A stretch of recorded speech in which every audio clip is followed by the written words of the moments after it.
I think we have just about everybody here with us this morning. Happy Awesome. Saturday. Hello, happy Saturday. Mm. How's everybody doing? My name is Jackson. I am a DJ here at WXOX. Do all kinds of other stuff at the station, as a lot of us do. Happy Saturday, and welcome to day 2 of the Virtual Grassroots Radio Conference 2020. Thank you to everyone yesterday who presented, participated, hung out, chatted with everybody. We had so much fun. Everything went so great. And we thank you for being here. Thanks to our Wizard Tech folks, Lady Jam, DJ Mythos, and Kate. Everything went very smoothly. It's going to happen again today. So we're excited for all the presentations. Today's sessions will highlight workshopping on engaging youth during the pandemic, hyper-local news reporting during emergencies, staying safe while covering protests, and taking your radio station remote. So those are just a few of the exciting topics that we're going to be talking about today. We have let's see here, our keynote panel today from 5 to 6:30 is Beautiful Processes for Ugly Times, Dealing with Our Musical Lives in 2020.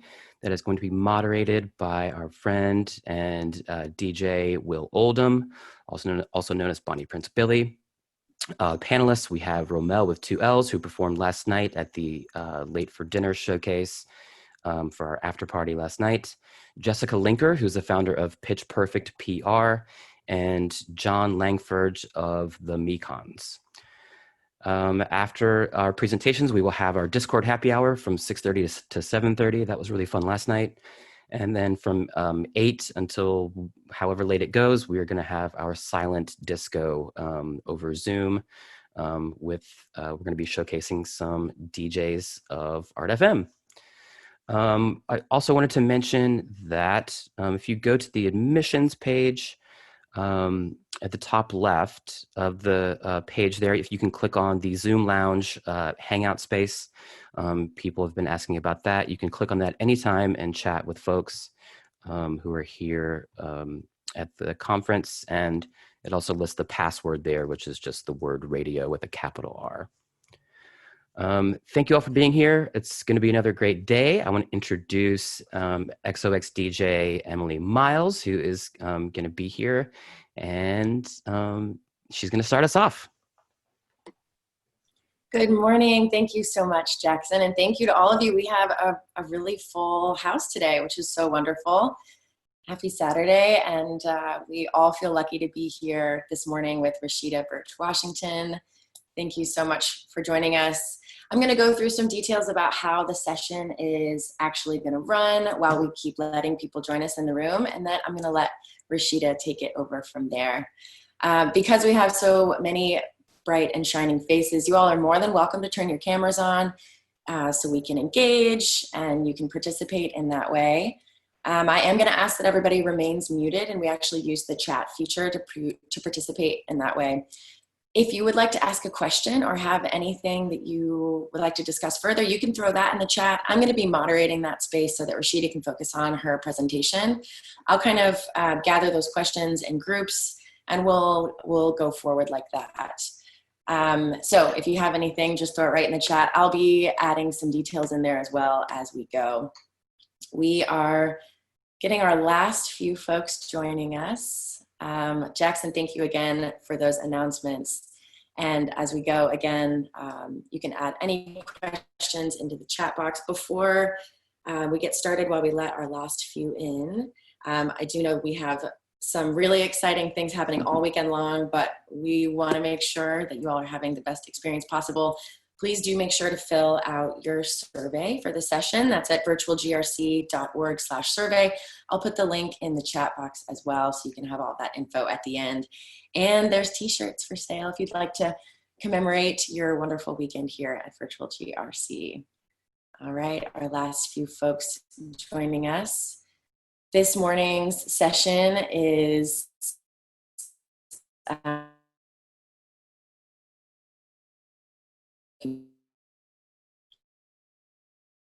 Rashida Burch-Washington of WXIR Rochester. In the session, Rashida is going to provide tips and guidance on how to continue or to begin getting youth engaged with radio despite the pandemic. She spent this summer working with young people remotely for summer camps. Rashida will demonstrate how to use Zoom in ways that keep youth interested. She'll also include ways to record programming with youth with limited resources. Rashida, I'm going to let you take it from here. And like I said, feel free to participate in the chat box if you all need anything at all. Absolutely. Thank you so much. I'm really, really happy that we were able to still gather and be together. I think part of the silver lining of this very difficult and challenging time is that in past years, our grassroots radio conferences have kind of been somewhat difficult to attend if you're on one side of the country versus the other. And I think this really presents a really unique opportunity for us to be able to speak with one another and learn from each other nationally for once, you know. So this is really, really exciting, and I'm really happy for all of you who decided to join. So again, my name is Rashida Burch-Washington. I'm the program director, co-founder and program director here at WXIR in Rochester, New York.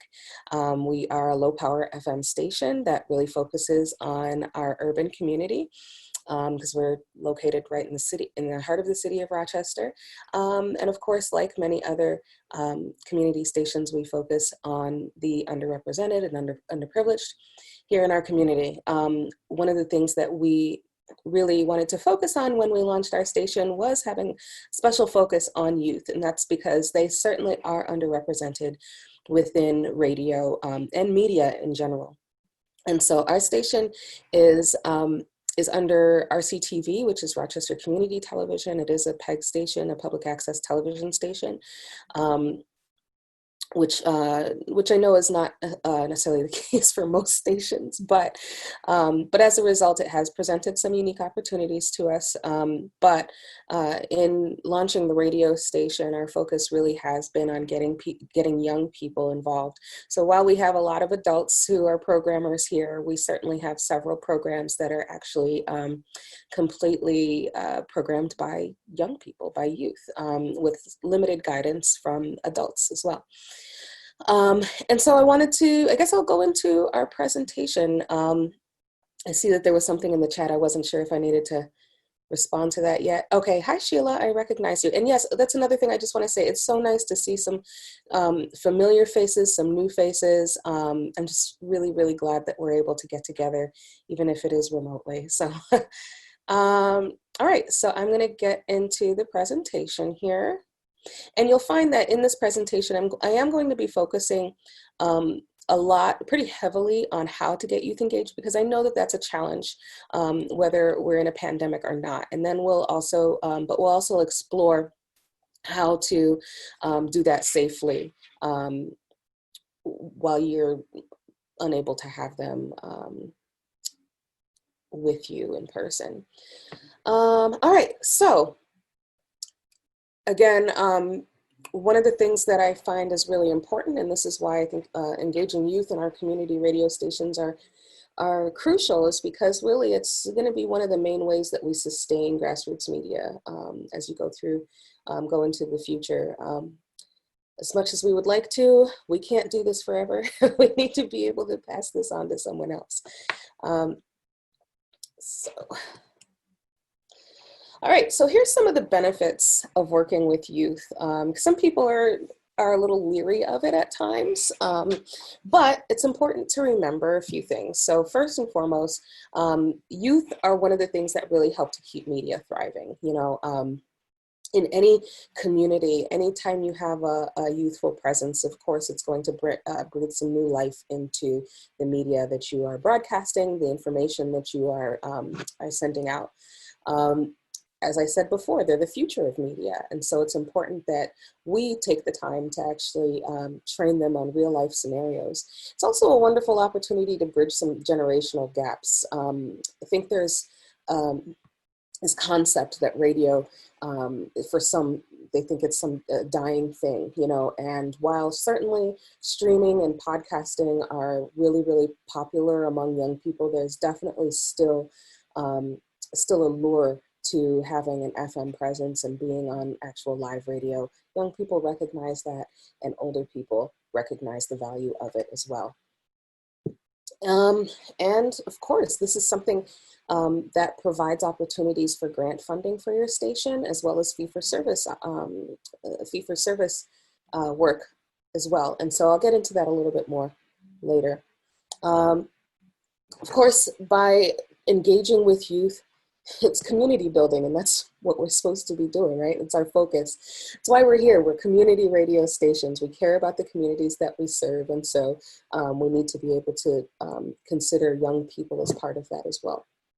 It ensures that our future generations understand the importance of radio, so they keep it alive. Internet goes down, guess what? Radio is still going to be up. So, and it also is important for us to teach responsible media creation and consumption. There's so much that is being poured into our young people that they don't necessarily know how to disseminate. They're not necessarily keen to the ways that media is used to sell things, to change opinions, and really kind of shift the views of a community in general.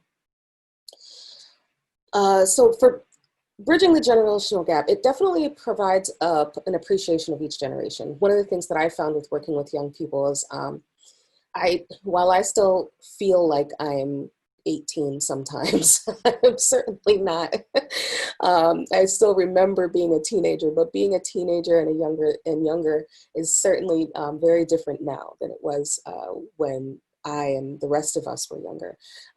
But by being around young people and actually speaking to them, working with them, you start to get an appreciation for the things that they are going through and dealing with. And you'll find that there's a lot of ways that you can relate to it. So you'll find intergenerational appreciation as a result. Also, there's newer technology that we're not always up on. And young people are very, very quick to learn. They're very, very savvy, just in general when it comes to technology. And so you'll find that even if they're not necessarily helping you as management, you'll find that they can definitely help other programmers. We've certainly had young people who have helped programmers with their programs, with their shows, with some of the technology aspects of it. For example, if a programmer wants to be on live streaming on social media, young people have been really open to helping folks who are not as comfortable with that, with doing that. And they really do. I found when you are open with them and working with them, they're really, really keen to respecting the wisdom that we're passing on to them. All right. Funding, this is always a thing, right?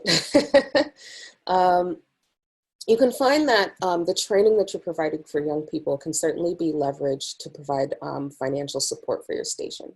That can be done by hosting camps and workshops, and we'll get into a little bit more of that later. Also, listeners really love youth involvement. When young people are involved, you'll find that even just their parents are so excited that their kids are having this real life experience that they're willing to provide donations. And that's another thing that helps you get connected to the community as well. And then there are grants, education grants and professional development grants that can be sought after for training young people to do this kind of work. And those grants really vary depending on your state and region. So I'm not going to dive into that too much unless there's specific questions about it, because I know that it's very different here in Rochester versus some other places. All right, so ways to actually get connected to the youth. And you'll see some pictures, some funny pictures in here in this presentation. These are all kids that we've worked with over the years. So getting connected. This is sometimes the most challenging thing, right? It's like, yeah, we've got this radio station, but why are the kids going to care about it? So school teachers, amazing resource there. Speaking to teachers, just about everybody knows a teacher, you know, whether, especially if you've got connections to someone, say, like an English teacher, a history teacher. Those are certainly subjects that are very easy to connect to radio. And we'll get into that as well. After school programs, if there are already existing after school programs, it's not always necessary for you to create something brand new. You can find ways to actually integrate radio programming into what those after school programs are doing. Other nonprofits in your area. For example, if there's a, I don't know, YMCA, you know, or a food bank, you know, those are other organizations that maybe they focus on understanding health. Those are things that you can turn into programming, and that benefits the nonprofit as well as the young people who are already engaged with that nonprofit and your station. Colleges, of course, colleges have lots of young people as well. And while there's a lot of college radio stations, there are a lot of schools that don't have college radio stations. And so if your area has some, there's definitely an opportunity to to bridge the gap there for those students. And then summer camps. So summer camps are something that can be really unique, and I'll talk about that in a little bit as well, and then other station programs. So for the school teachers, one of the things that I've been successful with doing is actually building a program that actually fits into a teacher's curriculum already, or can provide extra credit for a student. You'll find, and that's why I mentioned English teachers, history teachers. You can find that there are definitely things within the curriculum that will allow you to include radio. You can have them create, say, radio plays for English class, where they're writing plays, because that's actually a project that I find a lot of English teachers end up doing at some point with high schoolers. With history classes, they can do something similar, you know, if they're creating a play that's historically accurate, or even just diving into the history of radio in itself, you know, and the history of programming through radio as well.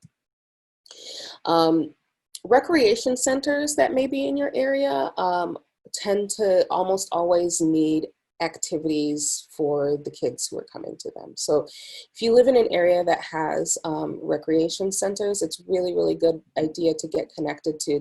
There's typically a municipality that's associated with a recreation center, but sometimes there are independent ones, things like Boys and Girls Clubs, those kinds of things. They're always looking for activities outside of just letting the kids run around, you know, something that's actually focused and lets them learn something.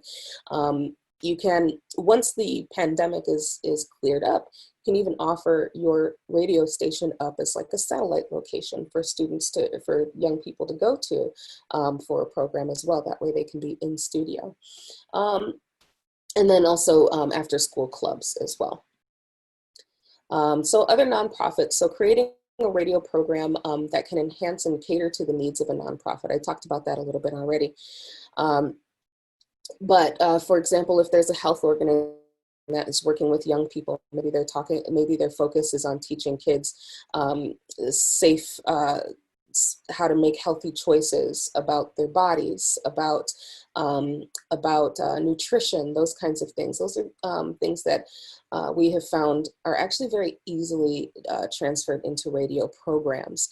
It allows young people to then also be like peer guides to other young people in the community. So they've learned all of this information because of the work that they've done with these nonprofits. They can create a radio show as a result of it, thus spreading that knowledge to other kids who are not necessarily connected. Colleges, and of course, college interns are always a wonderful thing. You can allow them to provide programming of their own.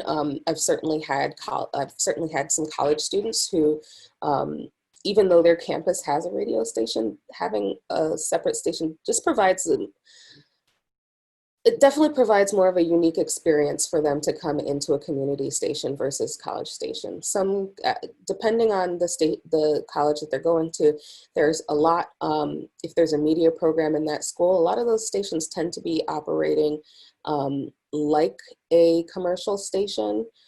because they're preparing the students to go out into the commercial world. But there are a lot who would prefer to have a lot more creative control over what they're doing.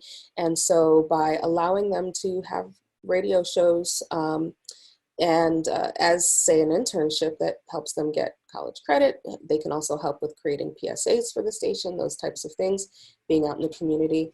And all of those things can benefit both the station as well as the student. And then summer camps. You can create a curriculum for educational and creative summer camps. One of the things that I do every summer is a radio play camp where I've got students who all write and create their own radio play and then do the voices. We talk about how to create, we work on creating our own sound effects using things that they just have over the summer. It was very different because not obviously having to do it over Zoom, it meant that the positive thing was I was able to send them into their kitchen to find something that could make a sound effect, and have them come right back, and we could record it using Zoom. Or even with Zoom, you can, if you have some other audio recording software like Audacity or Audition, you can record anything that you're doing through those pieces of software without having to rely on Zoom specifically. And if there's any other programs that you already have, they can also be used to vet youth or parents or community connections.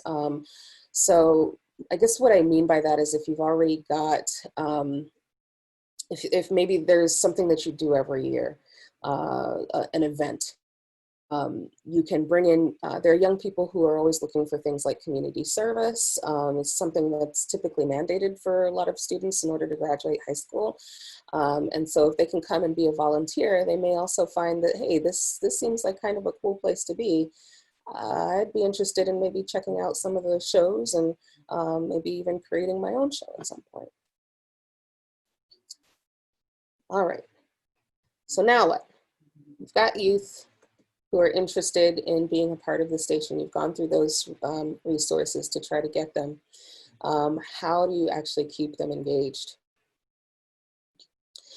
This is a quote that I throw in there just because I have found it to be really powerful for me anyway. Anytime I'm working with a young person, I have to kind of think about what I would have appreciated when I was young. And while our views may be different by generation, a lot of the times the things are very similar. You're just looking for someone who's nurturing and cares about you and pays attention.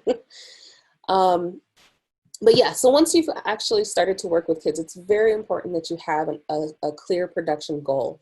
What do you want to accomplish by the time that you've finished working with these kids? Or maybe you want it to be ongoing. Do you want to create just one show? Do you want to create a series? Do you want to just have them help out with existing programmers? And then have a clear curriculum. And what I mean by that is every time you're meeting with them, it's really important that you have a clear idea of what is going to happen during that session. If you're wavering or not sure about what's going on, they're going to lose interest. You have to really make sure that you are clear about what your accomplishments for each session will be. However, you don't want to be so rigid that they can't provide their own ideas. It is important to create some space for change as well. Each group of young people, just like adults, are different. And so it's really important to be open to suggestions, open to questions and ideas. It'll help you grow as well as help them. This is one of the things that I found was really fun this summer, is using fun different virtual backgrounds. There's so many that you can download for free on the web, and I can show you guys some later. But one of the things that I did is I would look at like what popular memes might be out there and find a background, or a popular television show and find a background from a show that I know the kids are interested in. And if you're not sure about what those things may be, you've got to have some young people in your family, so talk to your kids, your nephews, your nieces, your grandkids, kind of get engaged with the things that they're doing, and that'll really help you to find that stuff. Provide participation incentives. That's important too. So maybe you have, if you want to make sure that they're like retaining the information that you're giving, you can play fun games that help them to retain the information, provide prizes, and be creative with the prizes, because especially during a pandemic, it's very difficult to it's not like you can just throw candy at them, you know, which is something that when you're in person kind of works with really younger kids.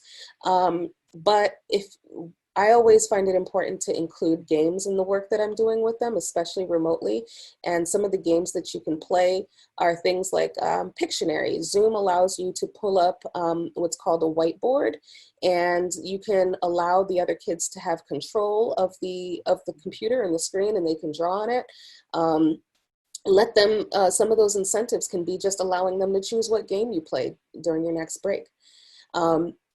And that's actually important for me to mention as well. I don't think I included it in this presentation, but as you're working with them, especially while you are working remotely and through Zoom, it is important to take frequent breaks.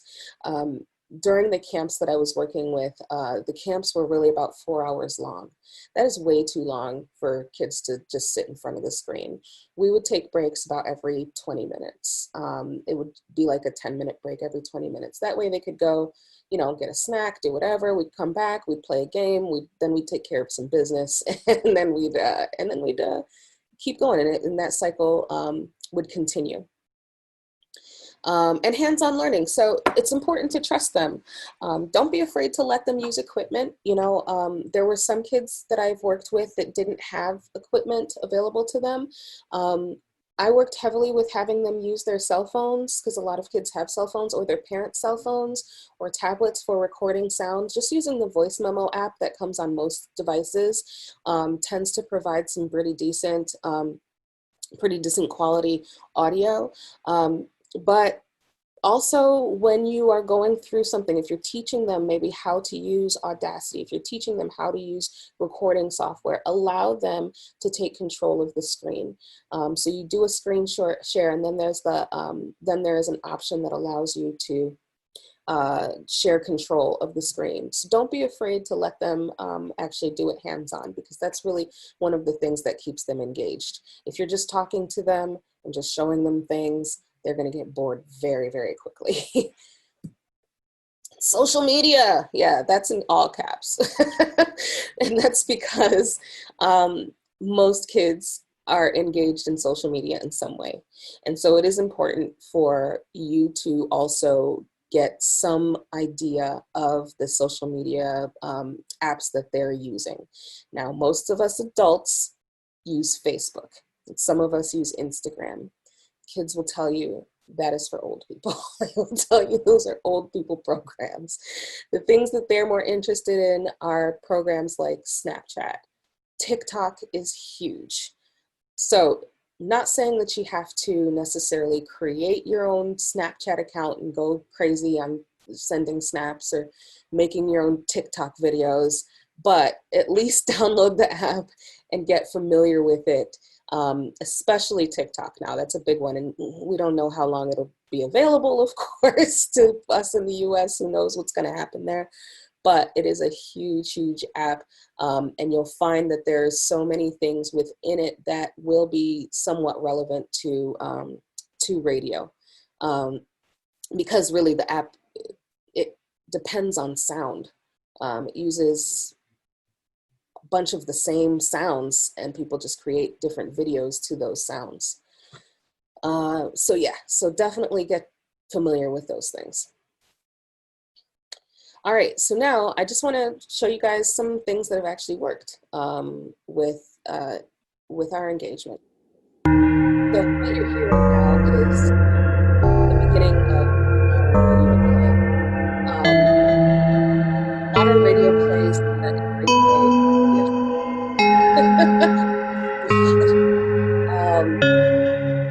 Is that better? Did that turn down for anyone else? Okay. Modern radio plays are a really great way to get students from Central High School. In part because you're not just going with a play that already exists. If you're just pulling scripts from stuff that's existed forever, a lot of times the kids are not really going to be that interested in them.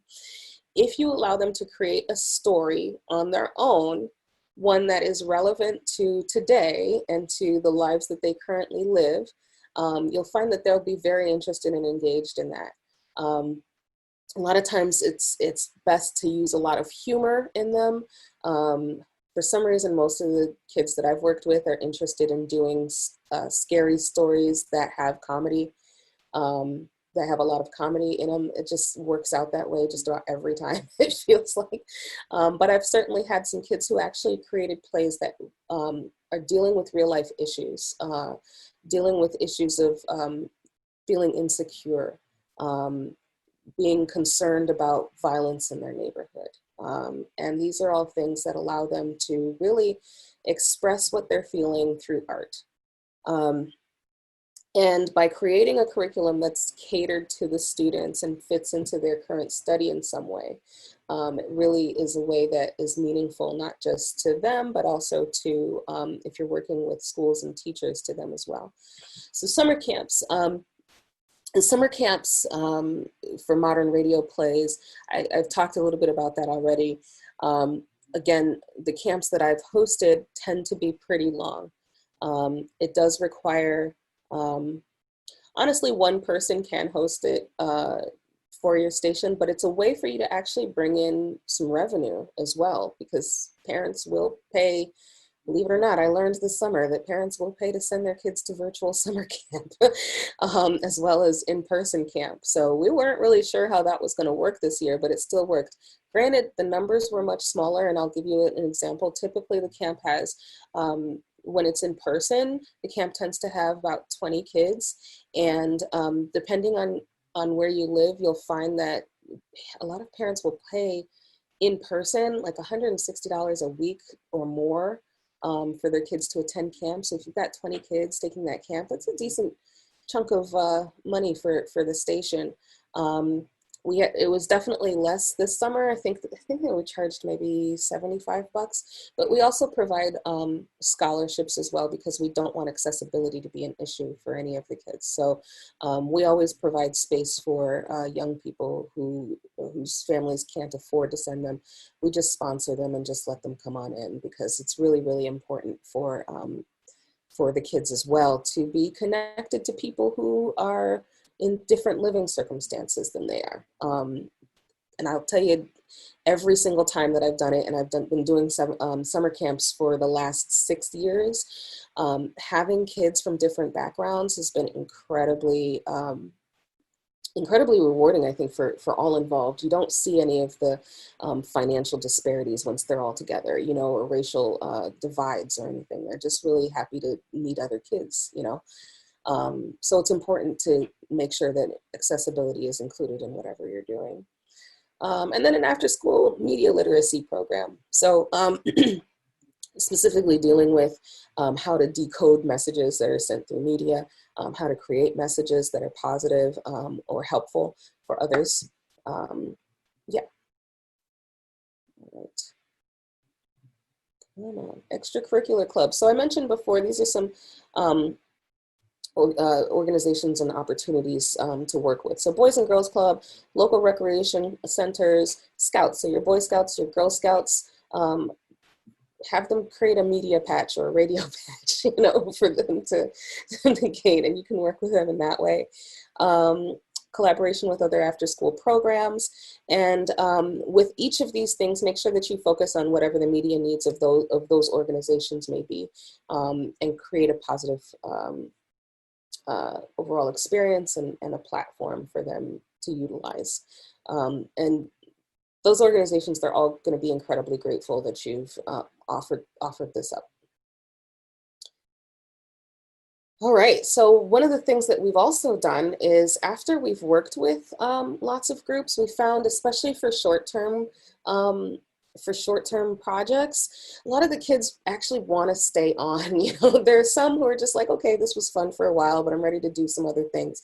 But there's almost always a few kids who are just like, oh, I don't want this program to end. And, oh, can I keep coming even though this program is over? The answer is always yes. But one of the things that we found is that it can be a little difficult to manage kids with no clear focus. And so what we did is we decided to create an all-star team. And so that was made up of kids from those programs who just wanted to make sure that they continued on with it and didn't want it to end. And we called them an all-star team. And because they'd been through the program and they enjoyed the programs that we created for them and enjoyed it so much, it's very easy to allow them the freedom to create whatever it is that they want to broadcast. We include a lot of field work, so allowing them to go to events, go to other organizations and do interviews and talk to people, and then also take pictures and short videos that can be posted to social media as well for the station. Give them, you know, some guidelines and organization. So it's important to have, we would always start with like a meeting where everybody gets on the same page. And then especially if we're going out into the field, at that point, they're pretty free to talk to people and ask questions, but they usually have their questions already mapped out before they go out. And of course, it requires some supervision. So you want to make sure that you're with them and that they can check in with you periodically as well. And then most importantly, of course, let them have fun, because you'll find that those who are really sucked in and interested in it, once they're in there, you can really trust them, and it's so much easier to just kind of let loose and let them, and you yourself be yourself as well, which is also important too. And this is just a picture of some of our all-stars. They call themselves the Infinite Radical Youth. And they call them that because they are somewhat radical in their thinking and the way that they approach things. And they called themselves Infinite because of the programs that we have that are kind of revolving. Some kids graduate, go off to college, and then new kids come in. So it's kind of like a constant rotating group of young people. So yeah, that's really it for the whole presentation. I wanted to make sure that we had lots of time for questions. So I guess I just want to open it up to everyone. Thank you so much, Rashida. That was wonderful. Claps all around. We have some more folks who have joined us. So if you don't mind, I cannot hear you, my dear. You can't hear me? Can't hear you. Let's see.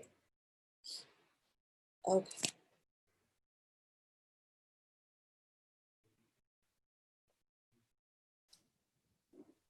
So we have some questions over in the chat box. All right, so what I'm going to do is I'm just going to kind of go back to the chat because unfortunately I can't hear you. Rashida, can you hear me? But I really like some of the things that I'm seeing here. Bruce, you mentioned that that the kids have a bit of a hive mind, and you're absolutely right about that.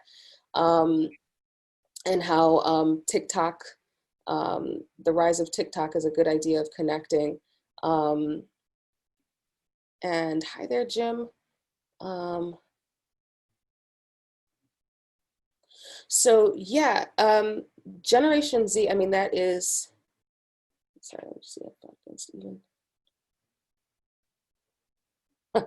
Yeah, that's an interesting thought, that programmers get freaked by competition. One of the things that I do when I'm meeting new programmers is I'm actually very clear with them that, you know, this is a station that likes to focus on youth, and we really want to have people who are, we really want to have programmers who are open to working with youth. If there are folks who are uncomfortable with that, it's not that we push them away, but I found that when you're open about that from the very beginning, they are they're really more receptive to it. Now, in our situation, it's a little different because we're not a very old station. So I know that for stations that have existed for quite a while, it can be challenging, especially when you've got programmers who have been with you for years and years and years to try to shift their mind or their thinking. But I mean, in our case, we've been on the air for about 4 years now. So it was a little easier for us to kind of set the tone right from the beginning.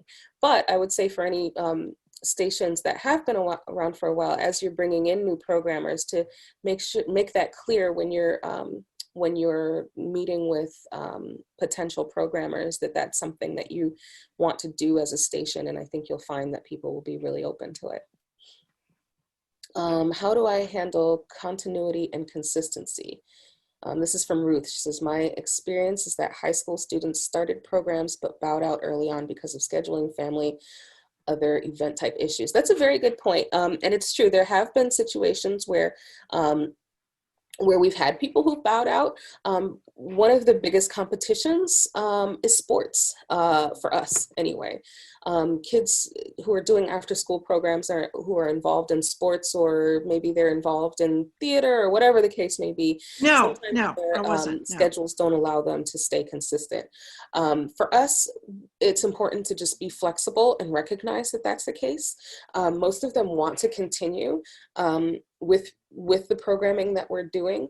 But what we do, first off, the stuff that we do during the school year, we actually don't start it right at the beginning of the school year. We usually start it mid to late October. And that's because it gives us a good idea at that point what the students' schedules are. And we can find usually a day, a week.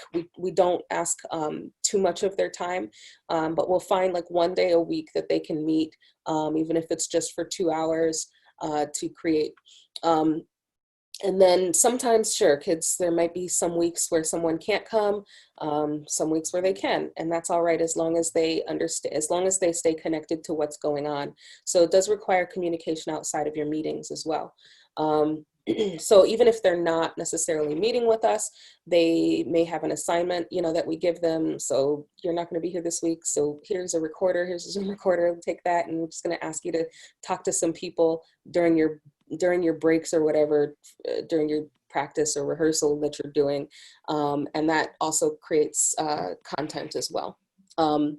If there's other family and scheduling issues, we try to set a time frame so that the families are aware of how long the program will go.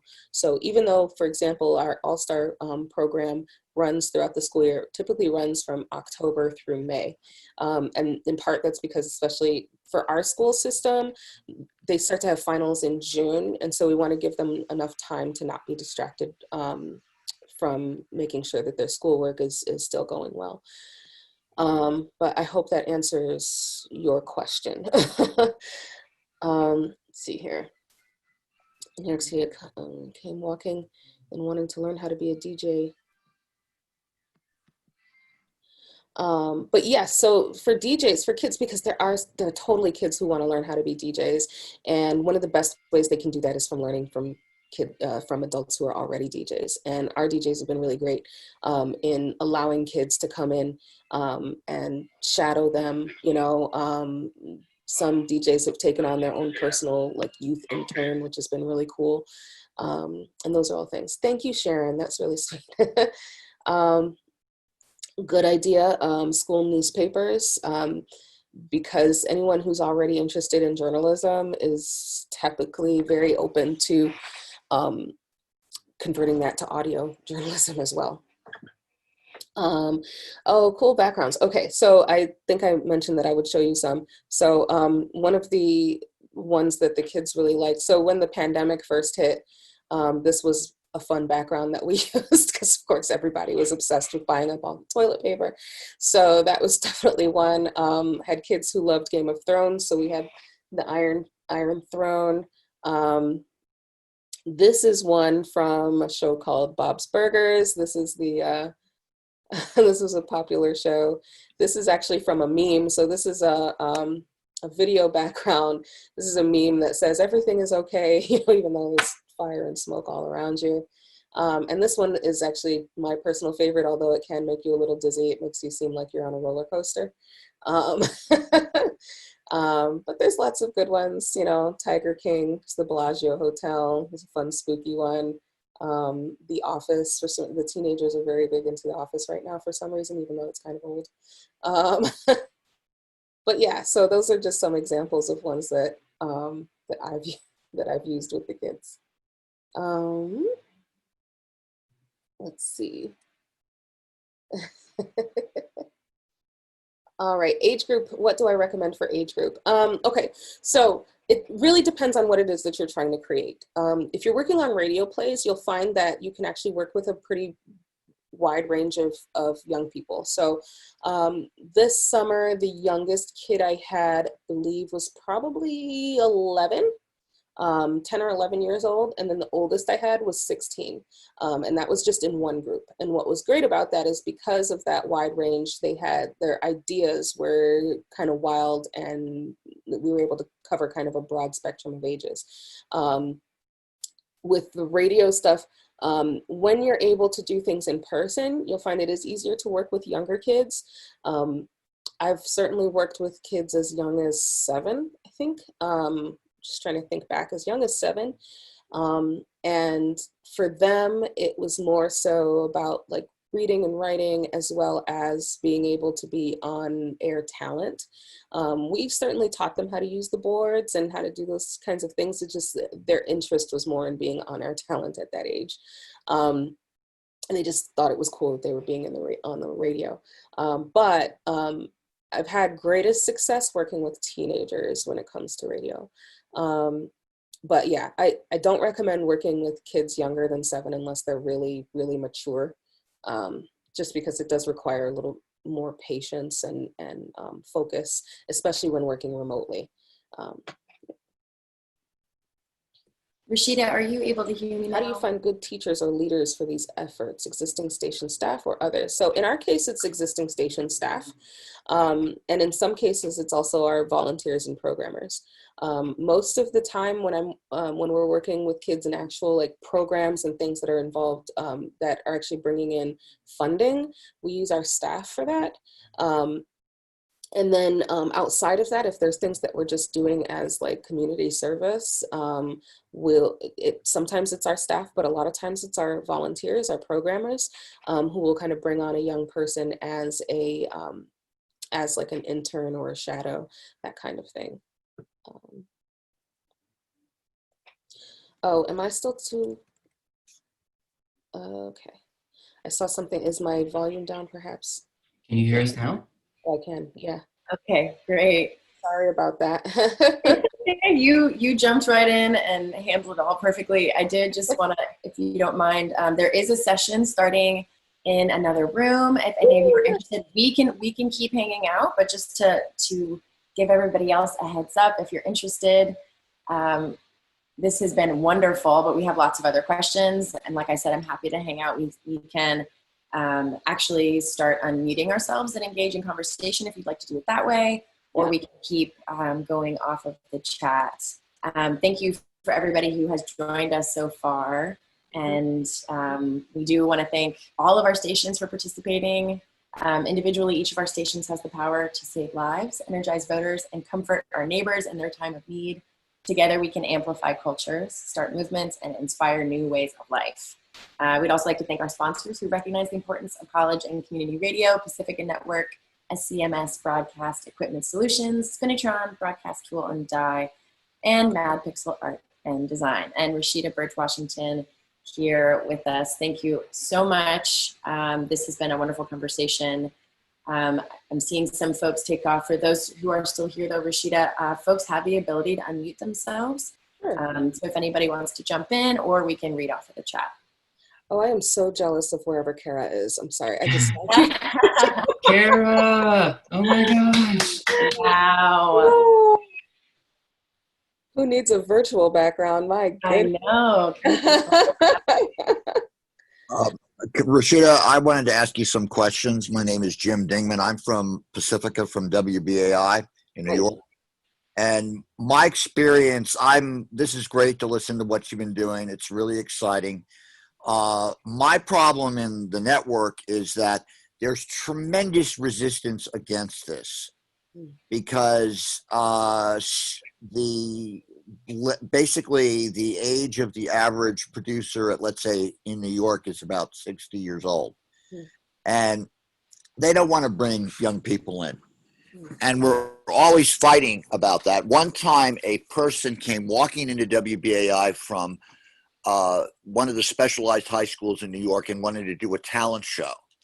And the development director threw that person out. And fortunately, there were a number of us who were on the LSB and cab there, and we brought that person back in, and we had them organize a talent show with 50 kids. And, you know, to me, these are opportunities that are passed by and are one of the many reasons why the stations in the network have such low audience stats. And so I'm wondering how, since you're only 4 years old, how is this approach helping you increase your audience and actually helping you bring revenue in, besides what you said with 160, which I thought was brilliant. But you got to have people willing to do that, and that it's really exciting to listen to what you're doing, because I've been a firm advocate of doing these things in New York for years, and I just want to hear more about what you are actually experiencing with this. Yeah, so one of the keys, I think, to our success has certainly been with partnering with other organizations. As a radio station, just as you mentioned, you know, a lot of programmers tend to be older and not really that interested in working with young people. However, when we're able to partner with other organizations who are already engaged with youth, that really helps to bridge that gap.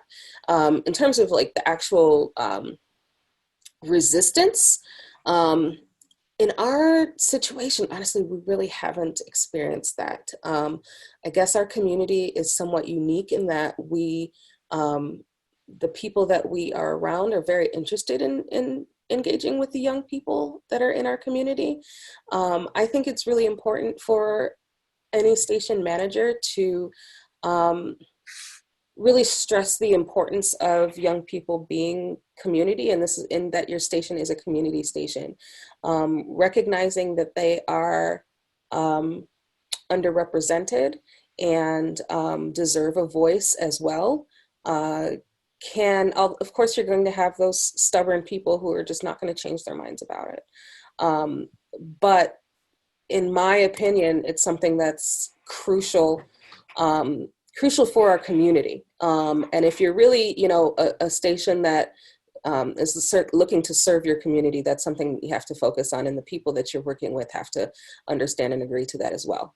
I don't have a lot of tolerance, honestly, for people who are not community focused. So I recognize that there are certainly programmers with egos and those kinds of things. From the very beginning, I've tried to weed a lot of that out as much as possible. There's no place for it at our station, to be perfectly honest.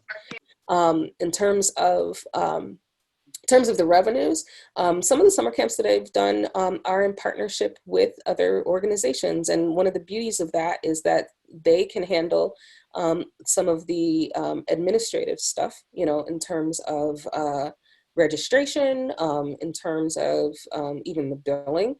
But we actually receive the majority of the funds. So it's really like a 80-20 split, you know, so we receive the majority of the revenue from that. And that's for, that of course is for families that can afford that kind of thing, but not all families in our community can, which is why we also offer the scholarships, you know, for kids to be a part of it. The ways that it's actually helped our listenership, in part, one of the things that we found is when young people are on the radio, they're telling their friends. That's a big thing. They're telling their friends are talking to their families are a part of it, and their families are also then invested in the station. And so we have certainly found that that's also generated donations. Of course, donations are not like it's not as large of a revenue stream as doing the camps and the programs. But when you're able to partner with other organizations, you can, at that point, you're able to do it as like fee for service work. And of course, the pricing on that, the revenue, the way that you price it can vary depending on who's doing the work. That's number one. You know, if you have staff that's actually doing it, it allows you to bill a little higher. If you are, how long it's going to go, how much time and effort is actually going to go into it. Those are all factors that you have to consider when you're billing for it. But yeah, I hope that answered your question. Yeah, thanks. Terrific. Yeah, okay. Great.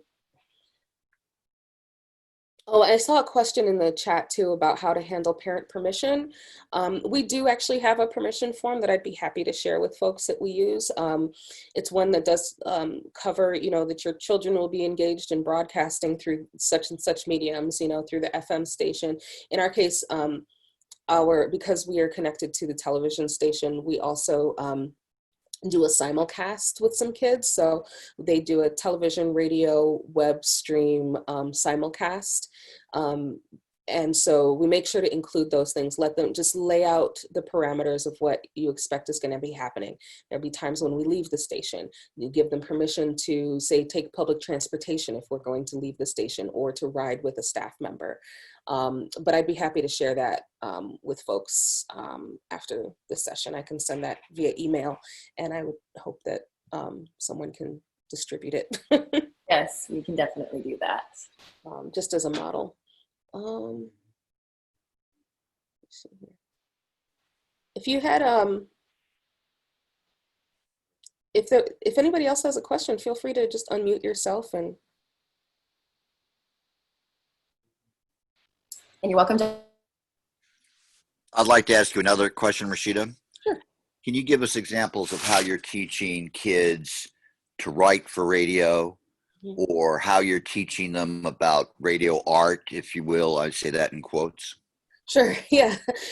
So one of the first things that I always do is provide examples. So particularly with radio plays, I always give them context from the past. So one of the things I almost always use is it War of the Worlds, Twilight Zone. I play those types of things for them. And then because we already have things that we've created in the past, I give them examples of the modern ones. I try not to do try not to make them have to do too much like independent research. And actually just provide them with the information up front. So I give them those actual auditory examples. And then after that, we work on actual script writing. So we keep that part pretty loose, because if we get too technical with that, it's not as interesting to them. And even by starting pretty freely with it, they're at least getting an introduction to script writing. One of the programs that we use for free for script writing is the program called Celtics. And I'll type that in the chat so that you know how it's spelled. Well, if my computer will let me. But Celtics is a free program that actually will automatically format scripts for you. And that actually takes a lot of the work out of it for that. But we definitely focus on making sure they understand that because you are not going to be seen through this, typically where you would put stage direction or descriptions of what is going to be seen, you're instead needing to note what sound effects are going to be used, what sounds need to be heard. Because as they go to perform those things, you need to have those sound cues in there as well for whoever is actually shooting off the sound effects, whoever the tech will be for that.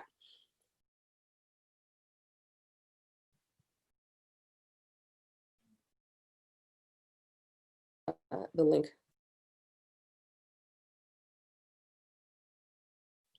So yeah, thanks, Jim, for putting the link in the chat. But yeah, that's there. Is anyone else?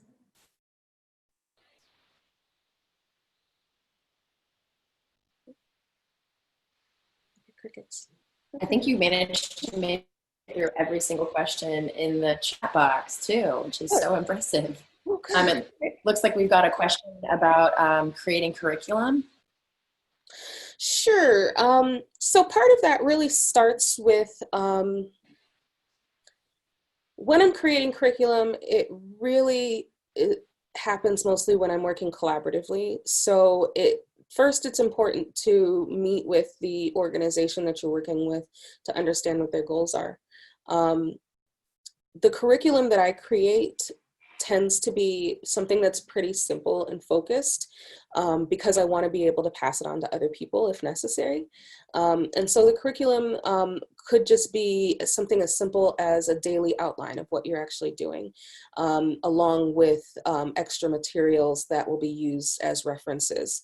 So to give you an example of a curriculum that I use, like day one, I would make sure to include the outline of the day, which always starts with like icebreakers, getting to know each other, and then moving into like games that are also getting people more comfortable with one another.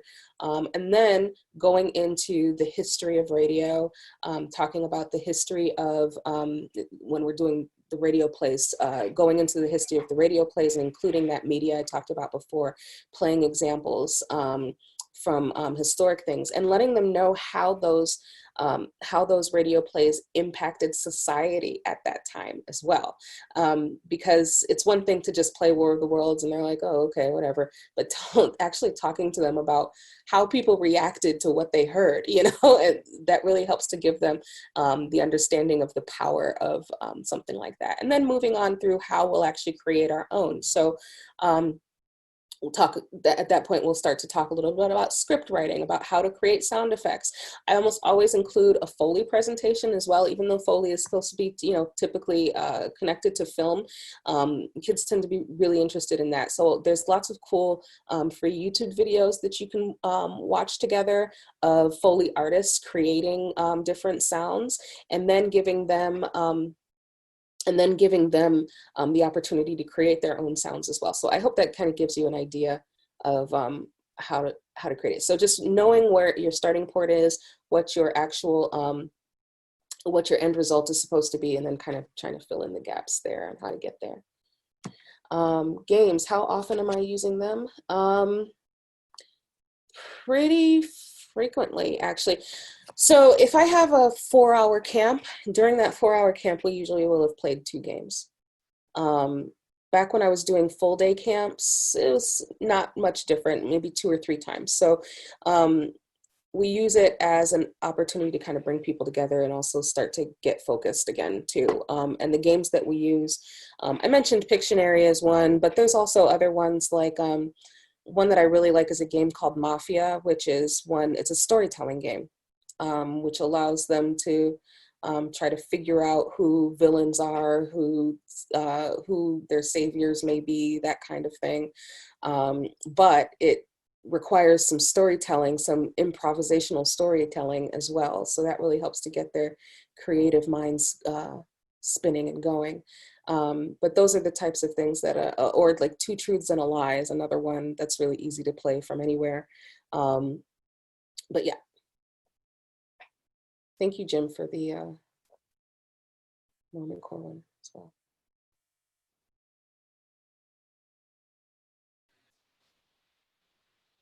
If anybody else has any other questions, feel free to just unmute yourself.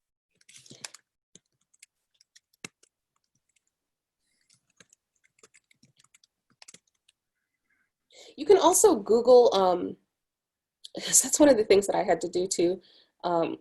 You can Google games to play over Zoom, and you'll find a long list of options there, and just read through how to play each game and you'll find things that'll be appropriate for your group.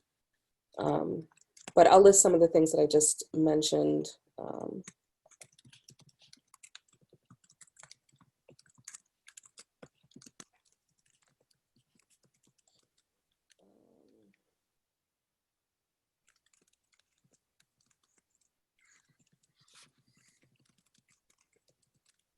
Sounds like we got every question then, huh? Yeah, I had another question. Do you teach them to go out and do reporting? How do you take teenagers and teach them to do reporting?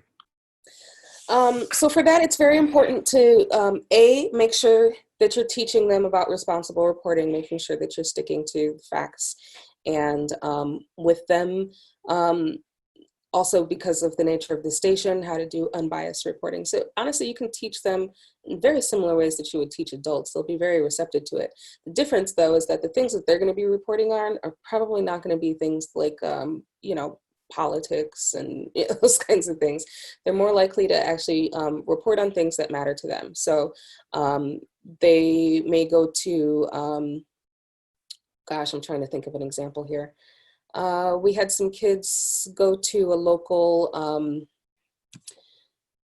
arts conglomerate and speak to some of the artists, asking them, you know, just the things that were interested to them about whatever their art was, you know, so how they came up with concepts, why they enjoy doing it. You know, it's the who, what, where, when, why, how, you know, it's just focusing on that stuff, trying to keep it simple.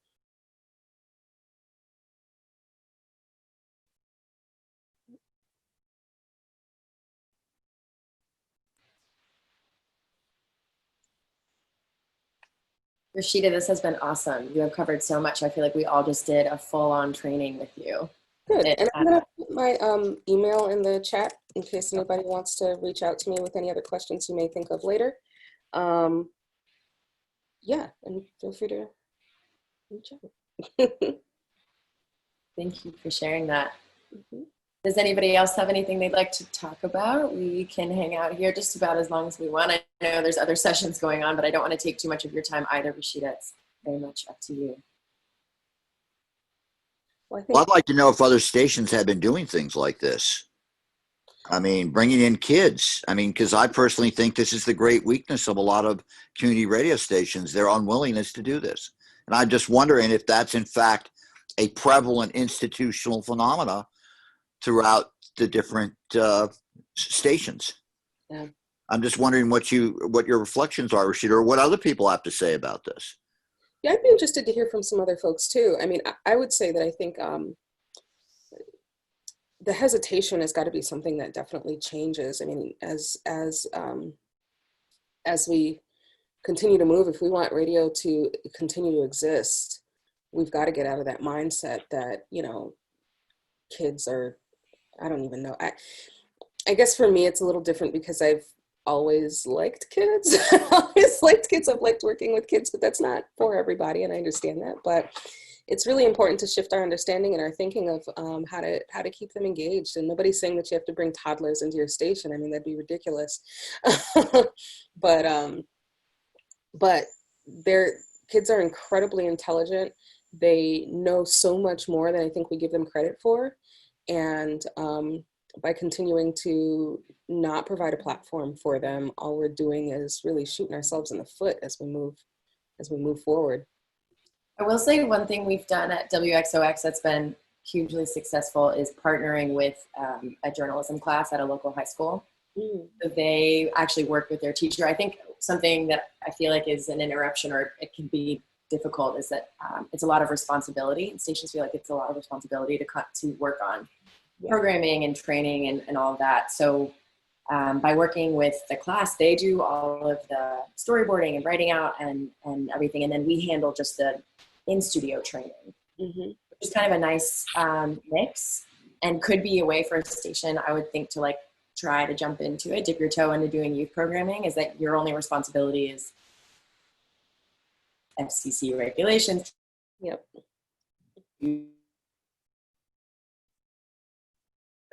So that's been a nice space for us.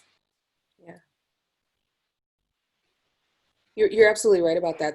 That makes a huge difference. And I really love the idea of working with journalism classes that exist, or school newspapers. You know, in our area, there aren't a whole lot of those left. But the ones that exist are definitely open to at least having a couple people who dive into other mediums as well with the journalism. Yeah, I think that's completely untapped everywhere. The journalism school classes in the universities and in the high schools. But I'd like you to share, you mentioned the Boy Scouts and Girl Scouts. I haven't thought of that. Have you actually worked with the Boy Scouts and Girl Scouts? Personally, no. But I've had people from, I've certainly had, not through like a long program. What we have done is we have had scouts come to the station and learn about it. And then there have been a couple of scouts who've been interested in actually pursuing it, and then have become part of another program that we've done. But I threw that out there as an idea, you know, because it's something that, you know, as we're brainstorming and coming up with and finding ways, you know, to tap into youth. We haven't had really a shortage of young people working here, but I'm thinking about stations who have had difficulty getting, and depending on the area, especially those who are in rural areas, but they definitely have scouts available, because scouts pretty much exist everywhere. I just wanted people to think about those kinds of things. I have not personally worked with a scout troop, but I do definitely see that as a viable opportunity. Absolutely. I could just see it happening in New York. I'd love that. That'd be hilarious.